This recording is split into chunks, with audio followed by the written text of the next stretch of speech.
ইসরায়েলের ওপর নিষেধাজ্ঞা চাইলেন ১২ দেশের ২০০ এমপি। গাজায় ৩০,০০০ মানুষের জীবন কেড়ে নিয়েছে।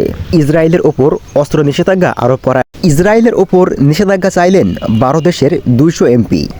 শুক্রবার এক প্রতিবেদনে এ তথ্য নিশ্চিত করেছে ব্রিটেনের প্রভাবশালী পত্রিকা দ্য গার্ডিয়ান। সেটিতে বলা হয়েছে, আমাদের দেশগুলোর মধ্য দিয়ে ইসরায়েলের কাছে প্রাণঘাতী অস্ত্র, সেগুলোর যন্ত্রাংশ অথবা প্রস্তুতকৃত অস্ত্র পাঠানো হচ্ছে এবং এই সমস্ত অস্ত্র ব্যবহার করে ইসরায়েলি সেনারা গাজায় ৩০,০০০ মানুষের জীবন কেড়ে নিয়েছে। তারা আরও বলেন, চলমান আগ্রাসন ও গণহত্যার কারণে ইসরায়েলের বিরুদ্ধে আইনগত ব্যবস্থা নেওয়া এবং অস্ত্র নিষেধাজ্ঞা আরোপ করা জরুরি হয়ে পড়েছে। আন্তর্জাতিক বিচার আদালত গাজায় ইসরায়েলের গণহত্যামূলক যুদ্ধের হ্রাস টেনে ধরার জন্য আদেশ দেওয়ার পর আমরা আর অপেক্ষা করতে পারি না বলে উল্লেখ করেন। ইসরায়েলের ওপর অস্ত্র নিষেধাজ্ঞা আরোপ করা এখন আমাদের নৈতিক দায়িত্ব হয়ে পড়েছে।